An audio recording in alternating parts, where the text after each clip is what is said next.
Bem, vamos dar sequência aqui na nossa programação.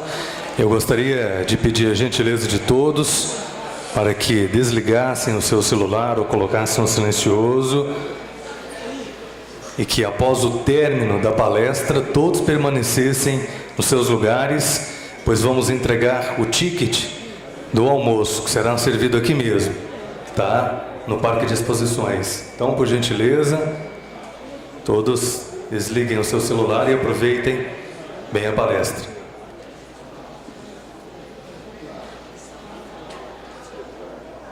Que permaneçam sentados, evitem ficar saindo também aqui do auditório para não atrapalhar a palestra aqui da professora, ok? Daremos seguimento na nossa programação. Trouxemos hoje a doutora Ângela Adansky, que é graduada em Biomedicina, com mestrado em Genética e doutorado em Biologia Celular. É professora, orientadora e presidente da Comissão de Prevenção de Acidentes do Instituto de Ciências Biológicas da UFG. O tema a ser tratado será as perspectivas da nutrigenômica em gado de corte. Os trabalhos, doutora Ângela, são seus.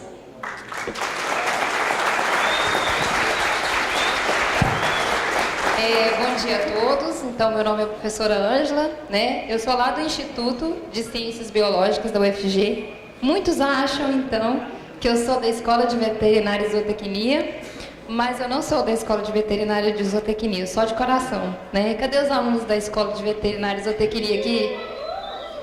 Não, é que o é esse. E a PUC, Goiás? Meu coração é da PUC. Eu me formei pela PUC. Faculdades Objetivo, da professora Fabiola. O EG de São Luís de Montes Belos. Só amanhã, eles vêm amanhã. E Mineiros. Também amanhã. Então, sejam muito bem-vindos à Goiás Genética. Aproveitem essa oportunidade de um evento de genética aplicado à produção animal. Oportunidade de aprendizado, oportunidade de conhecimento. Aproveitem e visitem os estandes dos nossos patrocinadores, tá? Para vocês fazerem network, ver novidades, ver o que há de diferente, certo? Então, o meu tema da palestra chama, então, Perspectivas da Nutrigenômica em Gado de Corte. O que tem de diferente aqui para vocês? Palavra nova. Nutrigenômica. Muito bem, Bosquinho. E o que seria essa nutrigenômica? Não, vocês vão me falar. Nutrigenômica. Nutrição associada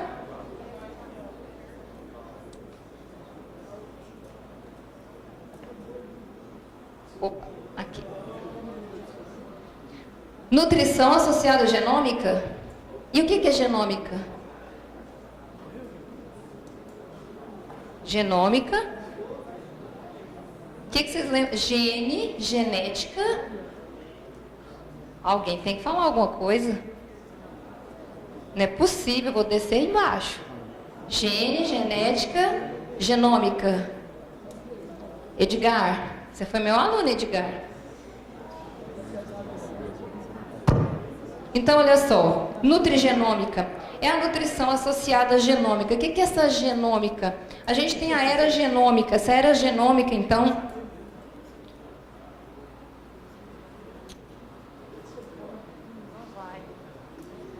alguém podia passar para mim? Está muito ruim. Então, essa nutrigenômica, a gente sabe, então, que a gente teve toda uma repercussão quando a gente teve, em 2009, a deposição de todo o genoma bovino. Isso trouxe grandes perspectivas. 2009, isso é recente ou não? É bem recente.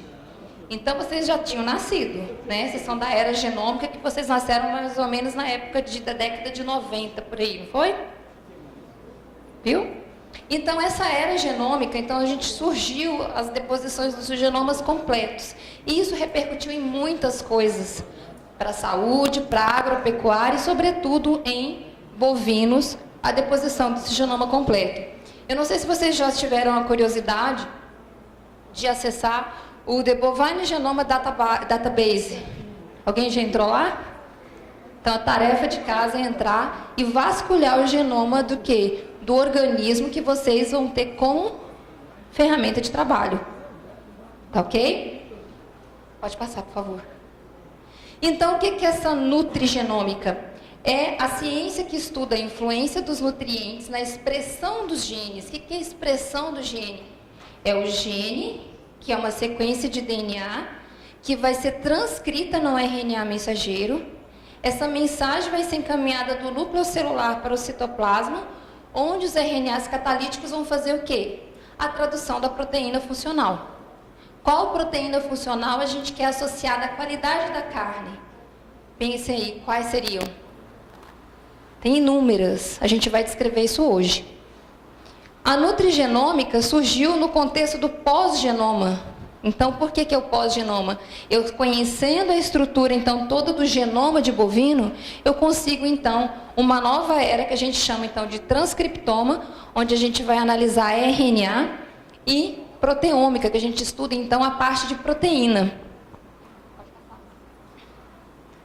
Então, essa era ômica, tá? O omics era, a gente vem, então, com genômica, transcriptômica, envolvendo RNA, proteômica, envolvendo proteína, e metabolômica. Que disciplina que vocês lembram de metabolismo?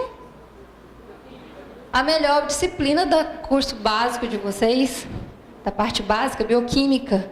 Então, a gente sabe que a informação genética vai caracterizar um genótipo e as vias metabólicas vão determinar um fenótipo. Mediante ao quê? A gente sabe que fenótipo está associado a genótipo mais ambiente. Vocês mataram a aula de genética? Vocês estão no evento de genética. Pode passar, Mônica, por favor. Então, não passou demais? Passa mais um. Aí. Então, isso aqui é o Genome Wide Association Study. Vocês já ouviram falar disso? Já? Não? Responde, gente. Eu preciso conversar com vocês. Não? Nunca ouviram falar disso?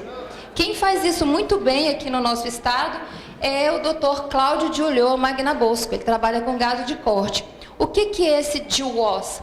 A gente vai analisar SNPs. O que são SNPs? São polimorfismo de um nucleotídeo único, que são representantes, então, de uma característica que é variável no genoma. Isso, então, a gente analisa os 30 cromossomos de bovino, e aqueles SNPs que sobressaem são os SNPs, então, que a gente tem interesses zootécnicos. É isso? No nosso caso aqui, qualidade da carne. Então, esses SNPs, tá? Então, eu tenho a troca de um único nucleotídeo, e essa troca, então, vai repercutir na alteração da proteína. Então, eu vou ter o genótipo selvagem, azão, o genótipo heterozigoto, azão, e o genótipo mutante, azinho. Imagine, vocês lembram da via chamada lipogênese? Por que essa via é importante na qualidade da carne?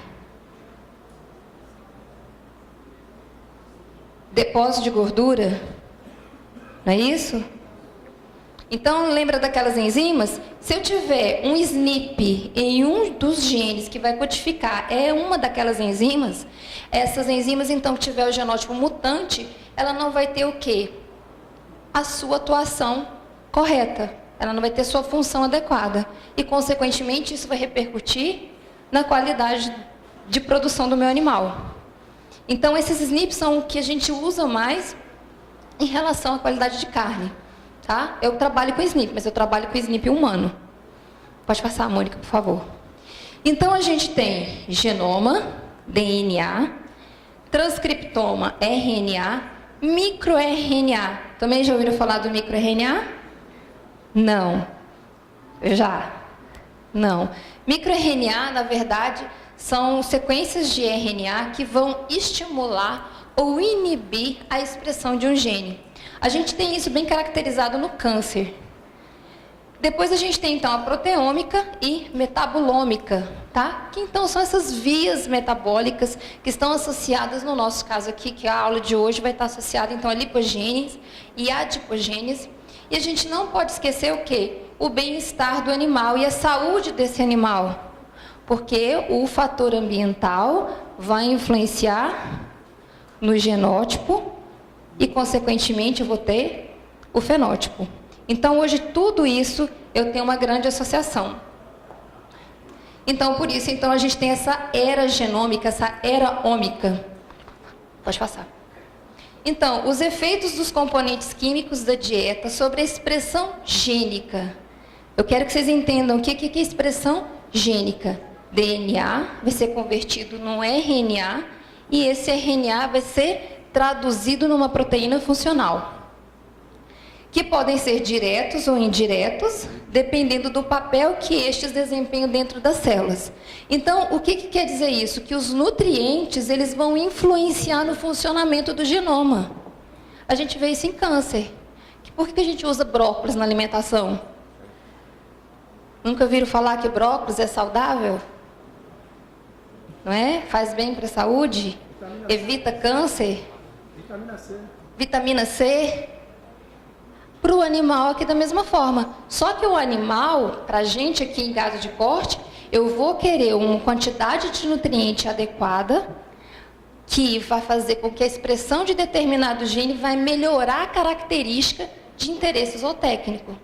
É para isso que eu estudo, então, essas ômicas todas, que são essas ferramentas moleculares baseadas em técnicas de biologia molecular, que a gente geralmente fala que é genética molecular, mas não é, é biologia molecular. Então, os nutrientes podem atuar como ligantes para receptores dos fatores de transcrição. Esses fatores de transcrição estão associados a quê? No processo de transcrição. O gene vai ser expresso no RNA mensageiro e traduzido numa proteína. Esses nutrientes podem ser metabolizados por rotas metabólicas primárias ou secundárias, alterando desse modo as concentrações de substratos e seus intermediários, e influir positiva ou negativamente nas vias de sinalização celular. Essas vias de sinalização celular é o que há, então, hoje na área de nutrigenômica. Você vai ver como que os nutrientes vão influenciar para sinalizar para aquela célula que ela tem, então, que fazer o quê? Síntese de lipídio. E que aquele lipídio é importante para quê? Depósito de gordura. Pode passar.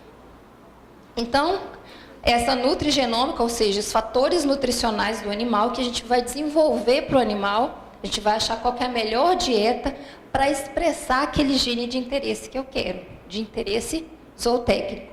Então, a nutrigenômica influencia o funcionamento do gene. Eu tenho o gene, ele é expresso num RNA mensageiro e traduzido numa proteína. Lipogênese. É isso que a gente está falando?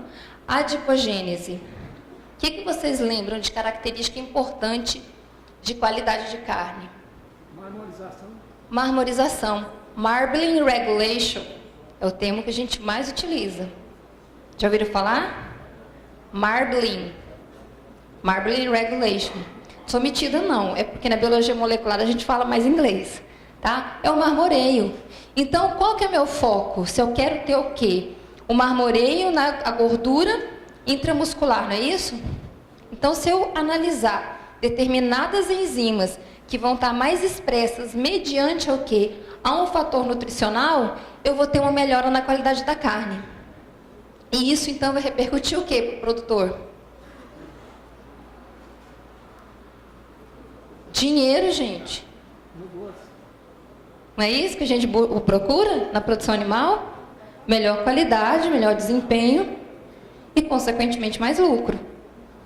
Aumenta o polimorfismo? Não entendi? Aumenta os alelos polimórficos? Pode ser que sim, dependendo do gene que a gente analisar. Por isso que o DWOS é um estudo extremamente importante, porque o DWOS ele faz a varredura de todo o genoma e dentro dessa varredura eu vou caracterizar, captar tais SNPs que vão ser de interesse, né? Volta só um pouquinho para mim, Mônica, lá naquele gráfico. Mais um. Aqui, ó. Então, por exemplo, aqui no cromossomo 9, eu tenho vários SNPs aqui, ó, que sobreporam, os que tiveram uma sobreposição perante os outros. Então, esses genes aqui, associados a esse cromossomo 9, se eles são de rotas bioquímicas importantes para a qualidade da carne, eu pego, então, vou fazer análise da expressão gênica. Aqui eu vejo só o genoma, eu vejo só DNA, eu não vejo RNA. Eu preciso, então, ver o quanto está expresso aquele gene comparado com outro gene constitutivo, que é um gene de referência. Eu vou explicar isso. Sim, são microchips que analisam em torno de 770 mil SNPs aqui no tio osso. SNP polimórfico. Sim, polimorfismo. Polimorfismo a gente tem do tipo inserção, deleção, microsatélites, CNVs e SNPs. Né? Os de maior interesse são os SNPs. Para cada raça? Para cada raça. Os chips antigamente eles eram misturados. Isso.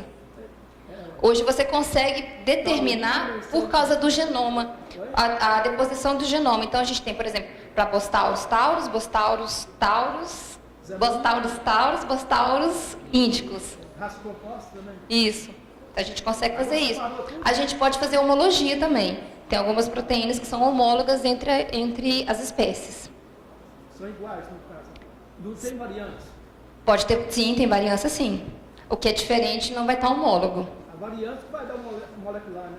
Isso. O que acontece? A gente então vai ter análise de bioinformática. Então a gente obtém esses dados lá no GeneBank, que é um banco de dados de genoma, e faz as análises de bioinformática. E falta bioinformatas na área de produção animal. Né? Tem meu professor, ele trabalha com gado de leite, né, em Unesp de Araçatuba, e quando eles trouxeram os experimentos para Goiás, a gente não tem bioinformatas que trabalham com isso. Tá?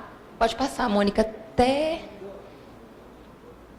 Aí, mais um, volta. Voltou. Então, esse Marbling Regulation, a regulação do marmoreio. Essa regulação de marmoreio, então, o que tem descrito na literatura está associado, então, justamente às enzimas que fazem a síntese de lipídios.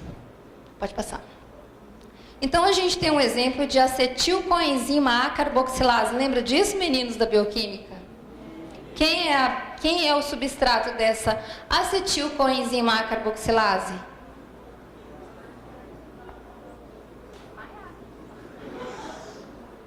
Quem é? O nome já fala. Acetilcoenzima A. Então, essa enzima, ela está associada à deposição de gordura e a gente sabe, então, que essa enzima, ela faz a regulação de lipogênese e adipogênese. Ela é extremamente importante, porque ela utiliza como substrato a acetilcoenzima A. Quem lembra lá da bioquímica é o quê? Um intermediário extremamente importante associado, então, à síntese de lipídios. Ela vai dar origem, então, a malonilcoenzima A.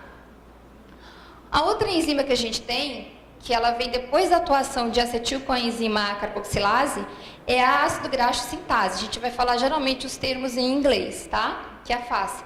Ela regula, então, a composição da carne bovina associada, então, à deposição de gordura. Então, as duas andam juntos e vão fazer o quê?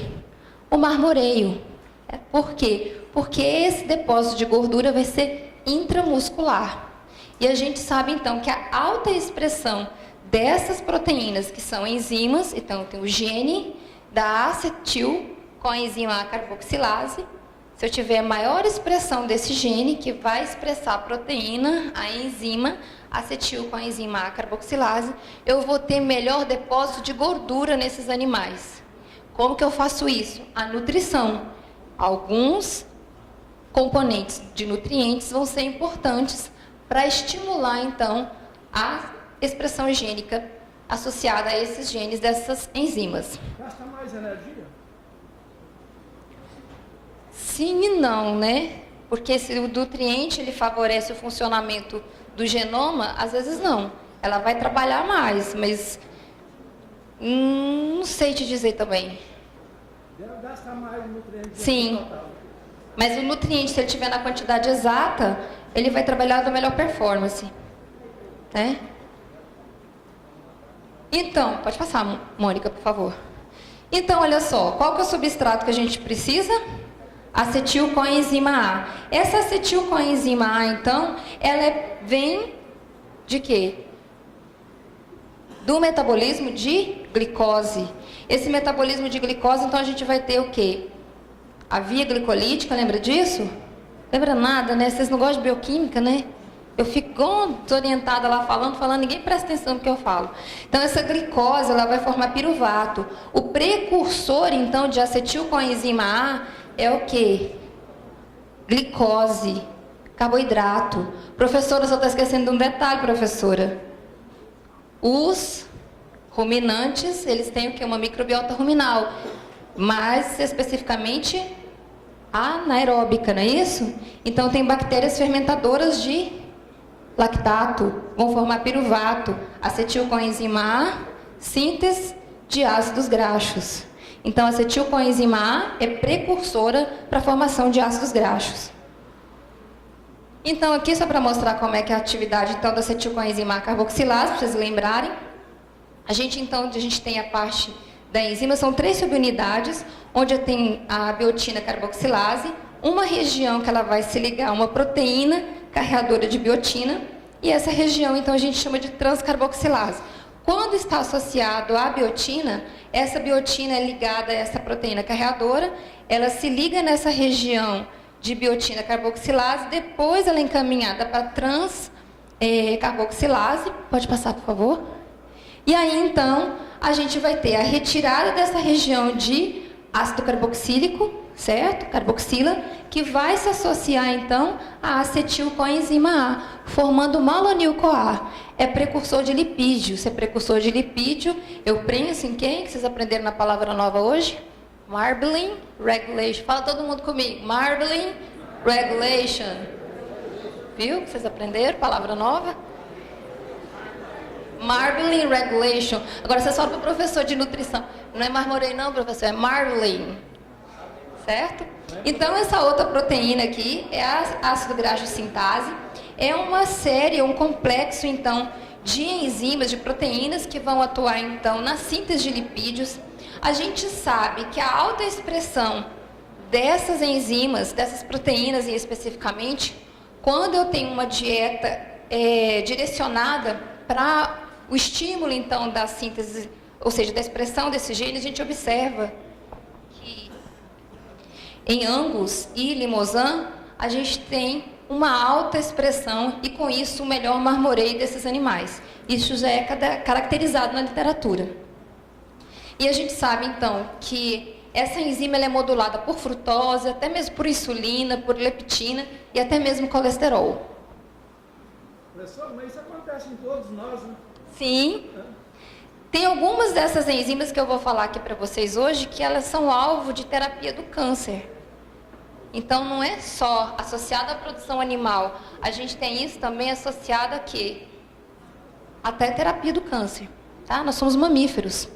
Então, a esteorilcoenzima A desaturase, ela é uma enzima, então, que vai converter o quê? Ácidos graxos saturados em ácidos graxos monoinsaturados.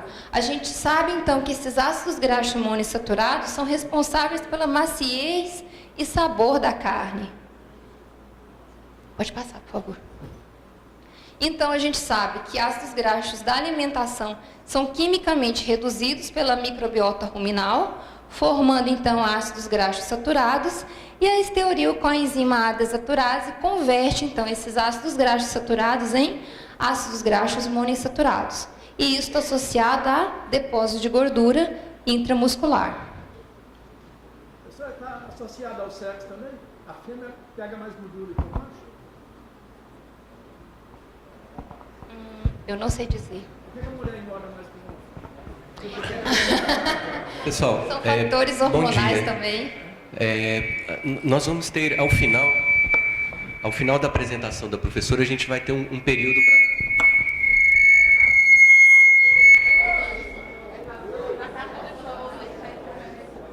Ao final da apresentação da professora, a gente vai ter um período para perguntas. A gente fica interrompendo, vai ficar intercortado, pode atrapalhar o entendimento. Então, eu peço a gentileza de vocês de anotarem as perguntas e, ao final, a gente faz para a gente ter uma fluidez na apresentação. Ok? Obrigado. Ai, peraí, volta mais um, que eu não lembrei onde é que eu estava. Essa mesmo. Glutationa peroxidase. Nós vamos fazer um churrasco hoje, certo? Lá na fazenda do Dr. Cláudio Julião Magnabosco. Certo? E aí a gente vai lá, encontra essa carne no supermercado. A gente compra essa carne? Não. Quando eu não tenho atividade adequada de glutationa peroxidase, eu vou ter presença de compostos tóxicos. Eu vou ter uma cor da carne não adequada. Eu vou ter uma saborização dessa carne também não adequada. E a gente sabe que os animais que são suplementados com vitamina E apresentam uma melhor expressão do gene glutationa peroxidase, e, consequentemente, um aumento da associação dessa enzima. Então, essa dieta suplementada com vitamina E favorece, então, o aumento da expressão de glutationa peroxidase. Marcadores transcricionais. Lembra que eu falei dos fatores de transcrição? Então, olha o tanto que é interessante esses fatores de transcrição, que a gente às vezes não preocupa tanto com eles, a gente preocupa mais com os genes. Não é isso? Então, eles estão relacionados com os genes que são expressos no músculo, com características de medida de suculência e maciez. Olha as características de interesse zootécnicos. Força de cisilhamento, capacidade de retenção de água, perda de água após o cozimento, e também de rendimento associado à área de olho de lombo. Cada característica de qualidade pode ser definida com um padrão de expressão higiênica específico. Então, esses fatores de transcrição hoje são elementos extremamente importantes, eles são avaliados, então, para analisar a expressão dos genes que vão o quê? Transcrever esses fatores de transcrição. Vocês estão entendendo o que eu estou falando? Pode passar. Então, esse aqui é o receptor ativado peroxissoma, tá? É extremamente importante estudar isso no marmoreio, por quê? Porque ele tem um papel central na regulação de adipogênese e lipogênese. E a gente sabe, então, que os metabolismos associados a nutrientes favorecem, então, o quê? A expressão desses genes. E a gente tem algumas isoformas, tá? A forma par alfa, ela é mais expressa no fígado. A par beta, ela é onipresente, ou seja, na maioria dos tecidos. E a par gama, ela geralmente está associada à expressão em adipócitos. Esse fator de transcrição de proteínas ligantes de esteroides, tá? Os ERSB. A gente tem a isoforma 1A, 1C, 2, que estão associados a quê? A estimularem a acetilcoenzima A carboxilase e a ácido graxo sintetase. Lembra que eu falei delas lá no início? Por quê? Porque elas estão associadas à lipogênese. SERB2 está mais associada à colesterogênese. Aqui envolve mais o pessoal da reprodução animal. Então, aqui mostrando, ó, que par, tá? Principalmente gama, ele vai regular, ó, marbling regulation, certo? Vai regular marmoreio. É o ponto central de regulação de marmoreio associado a esse fator de transcrição que vai se ligar a um domínio de ligação a DNA para estimular, então, a expressão gênica. Tudo bem? Então, aqui, ó, marbling regulation, regulação do marmoreio. Eu vou ter nessas setas contínuas a associação de quem? SERB1, que é do tipo 1A, 1C e 2. A gente vê que estimula quem? Acetilcoenzima A carboxilase e estimula ácidos graxos sintetase. Enquanto que essa outra aqui, que é aquela que está mais relacionada com a colesterogênese, ela estimula de alguma forma, mas não da mesma forma que essa SERB1. Então, a gente vê que estimulando aqui, acetilcoenzima A carboxilase forma a malonilcoenzima A. Depois, então, a gente tem a atividade da ácido graxo sintetase, que vai formar, então, a formação de adipócitos, ou seja, aquela gordura entremeada entre as fibras musculares, intramuscular. Essa outra proteína aqui, que é a proteína de ligação de ácidos graxos, pelo que eu vi na literatura, é uma das mais importantes associada, então, ao marmoreio. Ela, então, ela está associada ao metabolismo energético do músculo, ao direcionar os ácidos graxos de cadeia longa para oxidação ou esterificação na mitocôndria e peroxissomos, contribuindo, olha só para quê? Armazenamento de gordura entre as fibras musculares. O foco dela, então, é extremamente de interesse zootécnico. Ela regula o marmoreio. Se eu saber que determinado nutriente vai estimular a expressão desse gene, eu vou ter uma melhora de armazenamento de gordura intramuscular. Elas transportam ácidos graxos para sítios de depósito de gordura entre as fibras musculares. Assim, essas proteínas estão associadas ao depósito de gordura. Quando eu tenho uma privação de nutricional, eu ainda tenho, assim, a conversão de pré-adipócitos em adipócitos.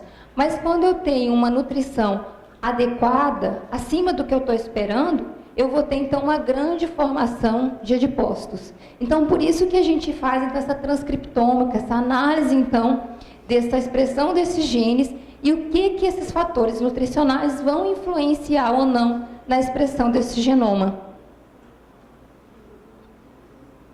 Então, aqui para mostrar para vocês um experimento que foi feito com 28 animais. Eles utilizaram grão de soja, caroço de algodão, vitamina E e usaram alguns ácidos graxos específicos. Então, vamos observar que, como é que foi feito, então, todo o experimento? O experimento, então, isso aqui é biologia molecular aplicada. Eu vou coletar a amostra desses animais, eu vou ter, então, vocês viram aqui naquela tabela, quais são os nutrientes que foram utilizados nesses animais, certo? A gente faz, então, o desenho do experimento todinho, depois a gente faz o desenho dos primers, faz extração de RNA, onde a gente vai extrair RNA, qual tecido que a gente vai extrair RNA, para mim ver a expressão do gene que eu quero. Mitocôndria. No tecido. Fígado. Músculo, né? Qual músculo de interesse zootécnico? Se até eu sei, gente. Longíssimos dorsi. Eu extraio o RNA dali. Eu coleto a amostra, coloco num criotubo, coloco no gelo seco, levo para o laboratório de biologia molecular, conservo isso no freezer menos 80 graus e vou fazer a extração de RNA. Pode passar, Mônica, por favor. Então, essa extração de RNA, eu uso todo como é que eu vou dizer? Os utensílios do laboratório, vamos dizer assim, são todos tratados com DEPC, que é dietilpircarbonato, porque o RNA é uma molécula de fita simples. Então, a gente tem no carbono 2 uma estrutura de oxidrila. Como ele é fita simples, ele reage muito fácil com o quê? Com o ambiente. E a gente sabe que o oxigênio é o quê? Uma molécula, um elemento da tabela periódica mais eletroreativo, não é isso? Então, se eu tiver a presença de algum interferente que pode degradar meu RNA, eu não tenho a amostra para mim fazer análise. Então, a gente tem todo um aparato para cuidar dessa amostra, para preservar e conseguir extrair e purificar RNA. Então, a gente macera o tecido com um reagente específico chamado trisol. E aí a gente consegue visualizar essa região mais cor-de-rosa. O cor-de-rosa é por causa do reagente, tá? O trisol. Então, aqui a gente consegue analisar a proteína. Essa esbranquiçada aqui é a parte de DNA. E essa parte aquosa aqui, que é mais translúcida, é o RNA. Eu pego a pipeta e aspiro essa região de RNA. Deixa eu passar. Então, aqui ele é RNA, certo?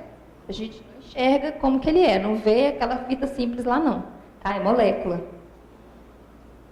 E aí, então, a gente vai ver a qualidade desse RNA, se eu consigo fazer, então, as análises moleculares que eu preciso para ver a análise de quê? Da expressão dos genes de interesse que eu quero. Foi isso que eles fizeram nesse experimento que eu estou mostrando para vocês. Pode passar, Mônica, por favor. Aí a gente faz um gel de agarose específico para RNA. Pode passar. E a gente, então, isso aqui é lá do laboratório. Tá? Então, a gente vê que esse RNA aqui, ó, tá mais degradado que esse daqui, não tá? Qual que tá mais bonito, mais fofinho, mais gordinho? Esses dois últimos. Esse daqui tá meio degradado. Mas ainda dá para trabalhar.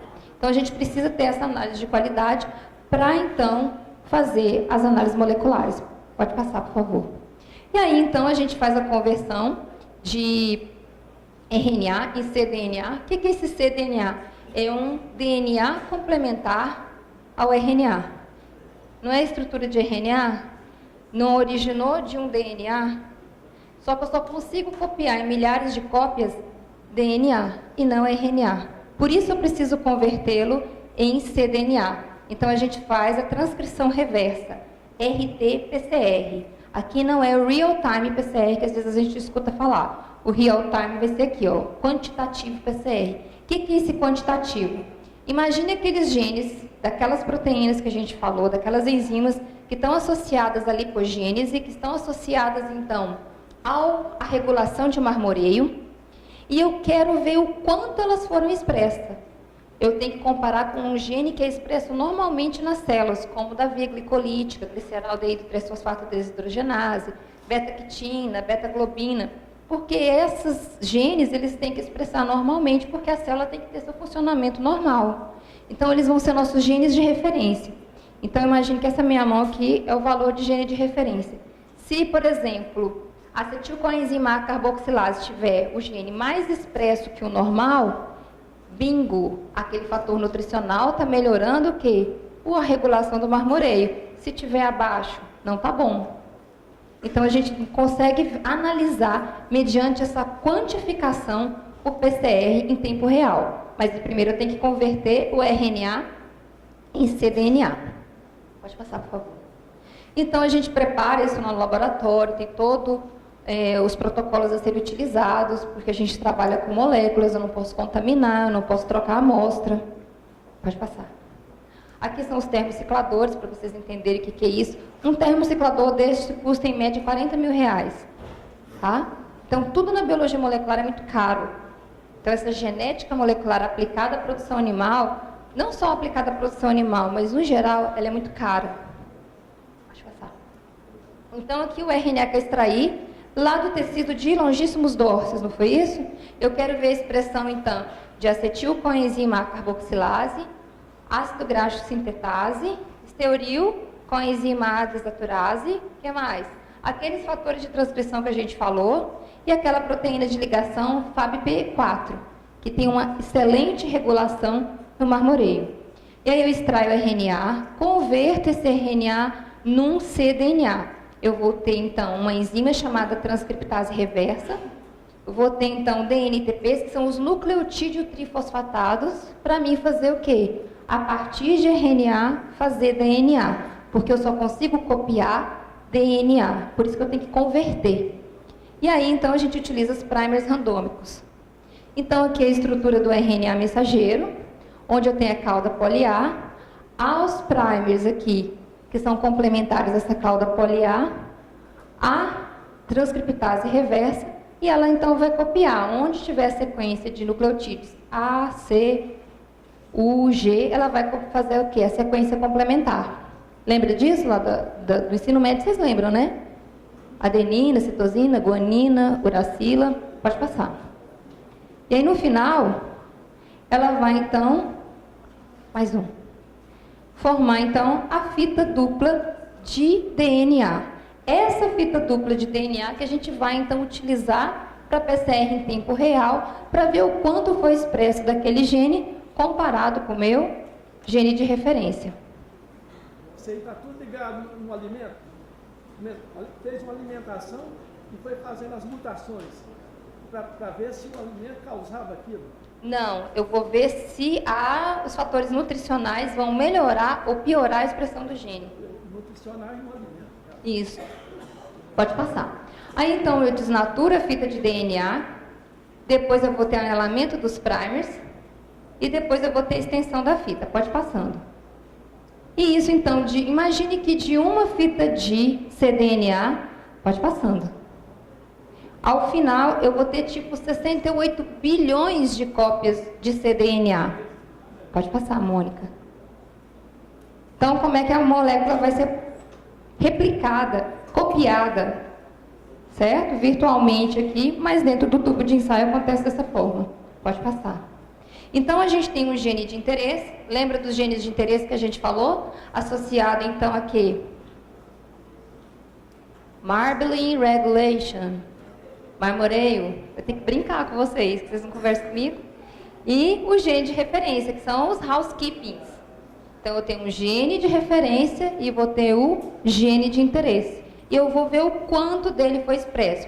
Isso aqui é um pouco mais difícil, porque a gente tem que avaliar, então, a variação do CT, que é o cyclothreshold, tá? Não é para estressar e nem preocupar com isso. O computador faz tudo para você. Esse equipamento, esse termociclador, lembra que eu mostrei aquela figura mostrando um termociclador de 40 e poucos mil reais? Ele vai estar associado a um computador e o software, então, vai dar os valores para a gente de CT. E aí, então, a gente vai fazer o cálculo do 2 elevado à variação da variação do CT. E eu vou ver o quanto foi expresso, por exemplo, de acetil com a enzima carboxilase com o gene de referência beta-actina. Se ele foi mais expresso, ótimo, aquela dieta, então, está fazendo efeito para o interesse zootécnico que eu quero. Então, aqui só para mostrar para vocês, esse aqui é lá do laboratório, tá? Então, aqui ele dá os valores de CT para a gente, e aqui ele mostra para a gente as curvas, no caso aqui, curva de Melch, que a gente usa um reagente chamado Cybergreen. Então, aqui mostrando, tá vendo? Aqui é uma temperatura, e aqui é outra temperatura. Então, aqui é o gene de interesse, e aqui é o gene de referência.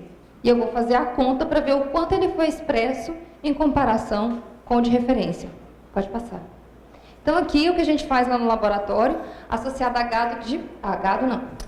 a frangos de corte, tá? A gente utiliza, então, o gene de receptor do hormônio de crescimento e o referência é a beta-actina. Então, a gente vê que tem uma diferença de expressão em relação a que utiliza a dieta da proteína ideal, tá? Não tem nada a ver com qualidade da carne aí em bovinos de corte, mas é só para vocês verem que a gente tem diferença. Então, é bem aplicado já essa parte de nutrigenômica em aves.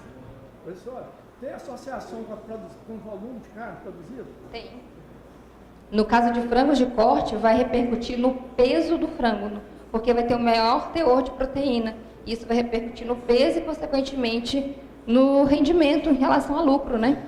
Quando eu tenho acetil colina A, em maior quantidade, já pode dizer que lá na frente eu vou ter essa harmonização? Deixa eu falar lá na frente. Eu vou responder isso lá na frente. Espera aí só um pouquinho. Então, a gente faz a PCR em tempo real, a gente faz, então, a análise dos dados, e o que vocês mais precisam, e o que eu uso desde a minha graduação até hoje, análise estatística dos dados. Eu sei que vocês não gostam, mas não existe como a gente fazer genética sem análise estatística. É impossível, tá? Você precisa saber se aqueles experimentos tiveram resultado significativo ou não. Se aquela dieta que você inseriu no seu experimento teve uma expressão gênica adequada ou não. Quem vai te contar isso é a análise estatística. Tudo bem? Então, olha só que legal que eles fizeram. Aqui eles analisaram, então, PAR, alfa, e SERB1C. O que acontece? Aqui grão de soja com suplementação por vitamina E, caroço de algodão e caroço de algodão com suplementação com vitamina E. Vamos ver aqui, esse par que está relacionado à regulação do que? Resposta é marmoreio. Do que? Marmoreio. Marbling Regulation, não é isso? Então, a gente observa que a melhor expressão desse gene está associada a quê? A grão de soja. E o foi pior o quê? Caroço de algodão. Enquanto que SERB1C, eu tive melhor expressão do gene associado à dieta com caroço de algodão. E pior associado a grão de soja. Lembra que eu falei que esse fator de transcrição aqui está associado ao estímulo de acetilcoenzima A carboxilase e ácido graxo sintetase? Então, eu vou ter que avaliar qual dos dois eu vou querer na minha dieta. Se esse aqui estimula outras vias, então, indiretamente, esse aqui foi o melhor. Tá? A estatística vai mostrar isso pra gente. Certo? Entenderam isso aqui? Aqui mostrando, então, estearil com a enzima A desaturase e aqui acetil com a enzima A carboxilase. Ó, o caroço de algodão aqui de novo. Estimulando, então, o quê? Essa enzima que converte ácido graxo saturado em ácido graxo monoinsaturado, depósito de gordura nas fibras intramusculares. E aqui, tendo como pior, o quê? O grão de soja. Aqui a gente vê, então, que a acetilcoenzima A carboxilase foi, então, um grão de soja associado à suplementação com vitamina E, sendo o pior caroço de algodão. A gente tem que escolher qual perfil que a gente quer e quais dos genes a gente quer associado, então, à minha produção. Aqui é um experimento. A partir desse experimento, eu vou colocar, então, na rotina, certo? E vou fazer as análises estatísticas e ver se vai ser adequado ou não. Isso não quer dizer que tem que ser dessa forma. Eu tenho que avaliar. A estatística vai me mostrar isso. Pode passar. Aqui, olha que lindo, aquele FAB-P4 que está associado com a regulação do marmoreio, estritamente com a regulação de marmoreio. A gente sabe, então, que grão de soja teve uma alta expressão desse gene e que caroço de algodão teve uma baixa expressão. Enquanto que glutationa peroxidase, lembra dela? Que causava o quê? Deteriorização do alimento, odor desagradável, sabor e característica de coloração inadequada. Olha aqui o que teve melhor. Grão de soja suplementado com vitamina E. Lembra que eu falei lá no início que a vitamina E é extremamente importante para o aumento da expressão desse gene? E realmente ela é. Ela tem um aumento da expressão do gene. Tá? Então, se eu quero uma carne com uma característica melhor visual, eu posso, então, implementar a vitamina E. Tudo bem? Pode passar. Aqui ele está mostrando, então, animais da raça Angus e da raça Nelore, tá? Onde eles tiveram uma dieta suplementada e uma dieta não suplementada. A gente observa que para esse gene SERPBF1, que é aquele gene, então, que a proteína vai estimular a acetilcoenzima A carboxilase e ácido graxo sintetase, eu tenho uma melhora na dieta não suplementada, entre Angus e Nelore. Pode passar. Aqui ele quer mostrar, então, associado ao grupo controle, né, que foram alimentados por uma dieta controle e aqui por uma dieta experimental. Essa dieta experimental era suplementada, enquanto que a dieta controle teve melhor expressão de estearil com a enzima A desaturase. Então, esses valores aqui que mostram esse A e esse B foram extremamente significativos em relação a esses outros dois. Então, o que vocês precisam saber para compreender isso? Tudo que eu falei? Vocês entenderam o que eu falei? Bioquímica, biologia molecular, você tem que entender como é que é a estrutura de DNA, como é que é a estrutura de RNA, como é que eu vou fazer, então, transcrição, síntese de RNA, como é que eu vou traduzir esse RNA em uma proteína funcional, como é que é a expressão higiênica em eucarioto, é diferente de procarioto, que são bactérias. A gente tem presença de introns e de exons. Os exons são as sequências codantes. Já viram isso melhor na meta-animal, já? Não? Então, vocês têm que fazer pós-graduação, certo? O caminho é pós-graduação para compreender isso tudo aqui. Assim, o importante do evento, né, o Goiás Genética, é porque as palestras elas têm uma característica mais técnica. Então, a finalidade é mostrar o que há de moderno, o que há de novo na produção animal. Eu entendo que alguns de vocês nunca ouviram falar disso aqui que eu falei. Estou mentindo? Quem já ouviu falar disso aqui? Levanta a mão.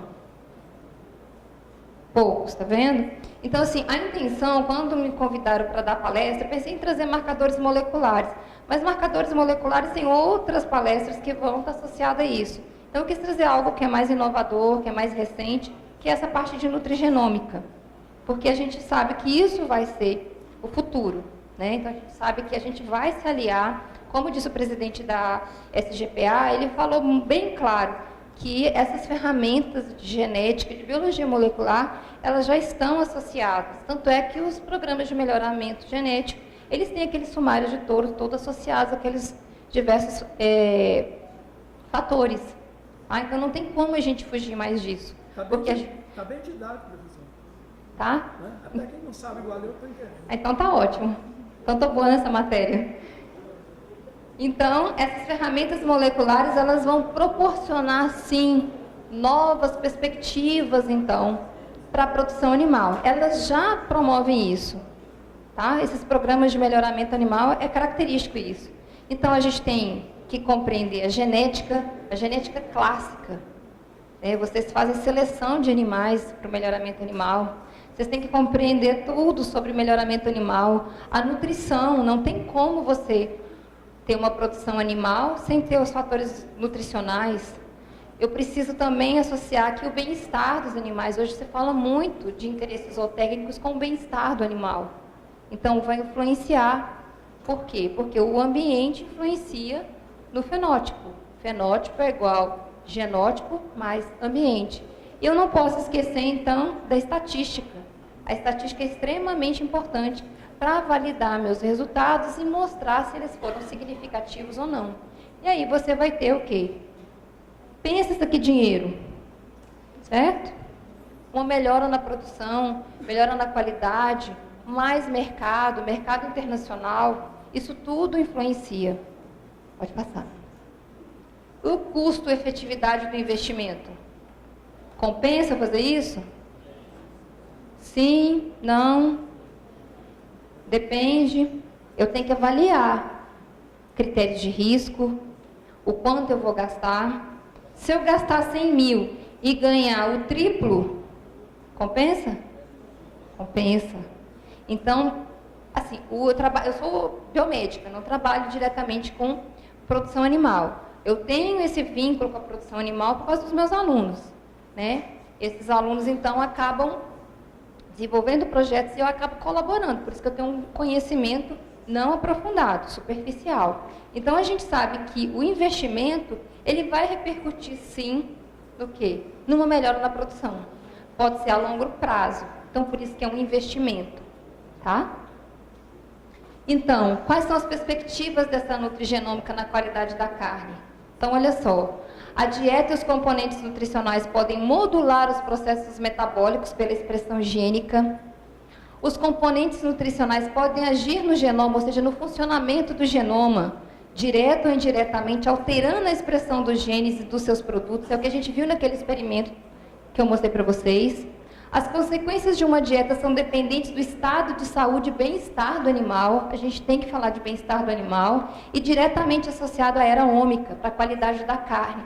Porque a gente sabe, então, que essas ferramentas de biologia molecular são importantes.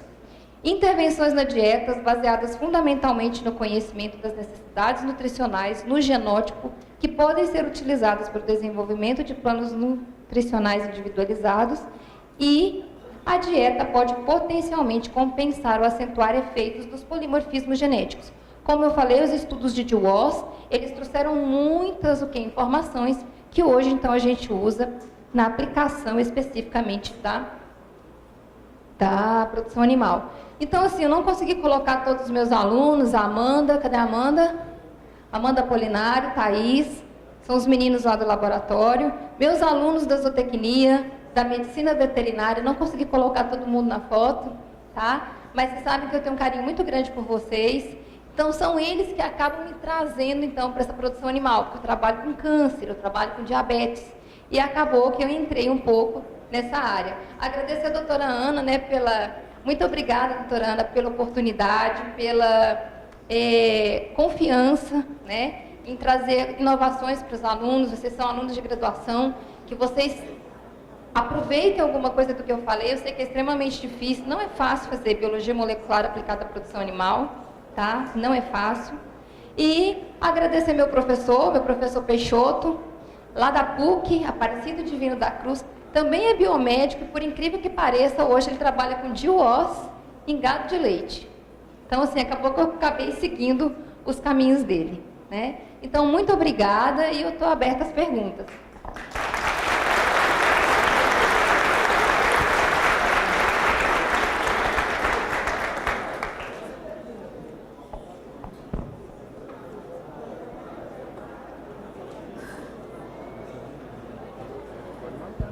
Obrigada, professora Ângela, pela presença, pela palestra elegantíssima. Alguém tem alguma pergunta?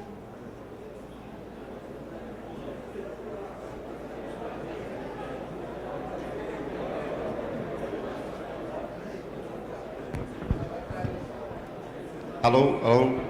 Eu gostaria de perguntar a sua expectativa de que em quanto tempo a aplicação desses conhecimentos pode repercutir na produção de rações que poderão estar sendo de aspectos de produtos nutricionais que poderão estar sendo disponibilizados e já direcionados para determinados tipos de rebanhos.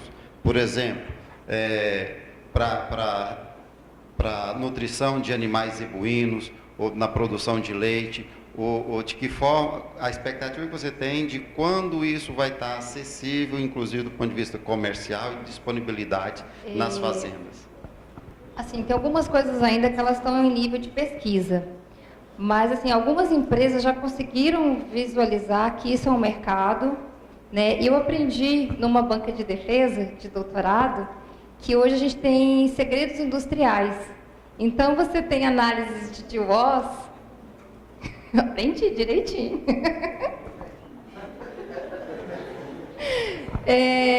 Eles vão, por exemplo, dentre aqueles os cromossomos que a gente mostrou ali no TWOS, então tem alguns SNPs que eu percebo que são importantes e eles vão determinar alguma repercussão no meu rebanho. Então, desenvolve patentes de microchips específicas para colocar isso no mercado. Então, a pesquisa tem, sim, o seu fundamento para ganhar o mercado, né? A gente ainda não tem isso tão aplicado, mas existe, sim. Existe uma perspectiva grande. Eu acredito que daqui a uns 10 anos a gente vai ter mais inovações. Porque o genoma é muito novo que foi depositado, tem só 7 anos. Então, ainda tem muita coisa a ser explorada, muita coisa a ser inovada, né? Tem inovação. Muito obrigado. É um encanto, né, para mim, pelo menos, ver como que essa feira, este evento, traz conhecimentos assim, lá da matriz, né, lá da academia, e está aqui para nós, o Botina Suja, para isso está esse estreitamento de pesquisa e disponibilidade de produção. E o propósito da Goiás Genética é esse mesmo, de trazer tudo que é possível de conhecimento, de aplicação, para que cada dia nós possamos ter uma sustentabilidade maior na produção de pecuária e de corte. Eu que agradeço. Mais alguma pergunta? Vamos lá, gente. Tem um monte de aluno da Ângela aqui. Eu sei disso. Eu sei identificar vocês.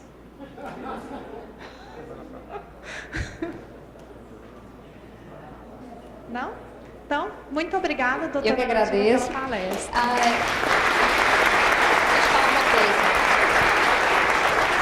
Se vocês quiserem, coloca só na grade inicial. Quem quiser meu e-mail, eu posso disponibilizar os slides, posso disponibilizar os artigos científicos que eu li para poder fazer a palestra, tá? Então, fiquem à vontade em me mandar o e-mail e pedir todos os dados da palestra, tá bom? Muito obrigada.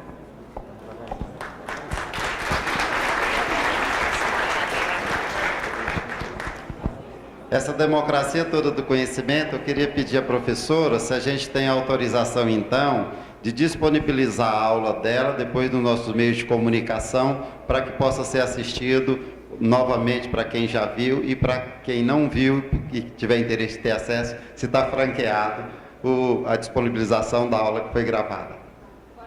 Sob pressão, tá vendo? Essa é a estratégia que vamos utilizar com todos os palestrantes. Muito obrigado. A doutora Ana está pedindo para permanecer sentada, que vai ter alguns avisos de orientação dos próximos passos agora. Obrigado.